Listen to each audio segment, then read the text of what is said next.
আসসালামু আলাইকুম রহমতুল্লাহ। আপনারা জানেন আজকে ইসলামী আন্দোলন বা ইসলামী আন্দোলন এর একটা বিশাল সমাবেশ হয়েছে ঢাকায়। বিশাল স্টেজ করে সমাবেশ হয়েছে। বাংলাদেশের বিভিন্ন প্রান্ত থেকে পাঞ্জাবি পরা, টুপিওয়ালা পরা, দাড়িওয়ালা ব্যক্তিবর্গ এসেছে বাংলাদেশের রাজনীতিতে যাতে তারা একটা ভূমিকা রাখতে পারে এবং বাংলাদেশের উন্নয়নে ভূমিকা রাখতে পারে। এবং আপনারা জানেন এই ইসলামী আন্দোলন বাংলাদেশ ডক্টর ইউনূসের শাসন ব্যবস্থায় তারা খুব খুশি, কিন্তু ইদানিং তারা একটু বেজার হয়েছে। আমার উদ্দেশ্য সেটা নয়, উদ্দেশ্য অন্য জায়গায়। আপনারা জানেন যে সেখান ফেনী, নোয়াখালী, বরগুনা, পটুয়াখালী সব জায়গা থেকে লোকজন ঢাকায় এসেছে এই আন্দোলনকে সফল করার জন্য। তারা সংখ্যানুপাতে সংসদ চায়। তার মানে কি, তাদের ভোট আছে নির্দিষ্ট অঞ্চলে, এলাকায় যেভাবে ভোট পায় তাতে করে সারা বাংলাদেশের ভোট যোগ করলে হয়তো বা 2-1টা সিট বা আসন তারা পেতে পারে। সংখ্যানুপাতা হলে অন্যভাবে কখনোই তাদের পক্ষে সম্ভব নয়।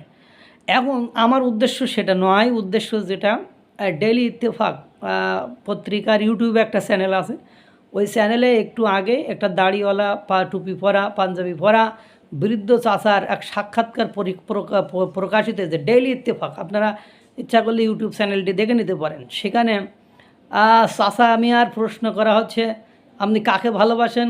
কয় আমি আওয়ামী লীগকে ভালোবাসি, আওয়ামী লীগকেই ভোট দিই।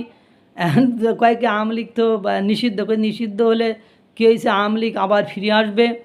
হ্যাঁ, তারা হয়তো বা একটু ক্ষণকালের জন্য, কিছু কালের জন্য পলাতক হয়েছে। এখন সমাবেশের মধ্যে দাঁড়ায়, মানে আমি অবাক, সমাবেশ থেকে বের হওয়ার সময় গেটের বাইরে দাঁড়িয়ে এই বক্তব্য দিচ্ছেন। এবং তিনি আরও বলেন যে যদি আওয়ামী লীগ নির্বাচনে না আসে তাহলে আমি ভোট কেন্দ্রেই যাব না, আমরা ভোট কেন্দ্রেই যাব না। আওয়ামী লীগ অনেক ভালো কাজ করেছে, রাস্তা করেছে, এ করেছে, তা করেছে। মানে এই জন্য ওই যে দ্য ইকোনমিস্ট যে নিউজটি, প্রতিবেদনটি প্রকাশ করেছে, সেখানে বলছে যে বড় একটা জনসমর্থনের দলকে আপনি নিষিদ্ধ করতে, ডক্টর মোহাম্মদ ইউনূস নিষিদ্ধ করে ডক্টর মোহাম্মদ ইউনূসের উপর বেজার হয়েছেন। এবং আনব্যান্ড আওয়ামী লীগ মানে দ্রুত এই নিষেধাজ্ঞা তুলে নিয়ে তাদের রাজনৈতিক প্রক্রিয়ায় ফিরিয়ে গণতান্ত্রিক চর্চাকে সুদৃঢ় করার জন্য আহ্বান জানিয়েছে। তারই একটা জ্বলন্ত বই প্রকাশ হলো এই বৃদ্ধ চাচা।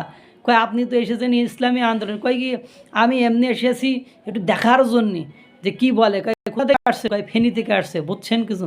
হাইরে ভালোবাসা!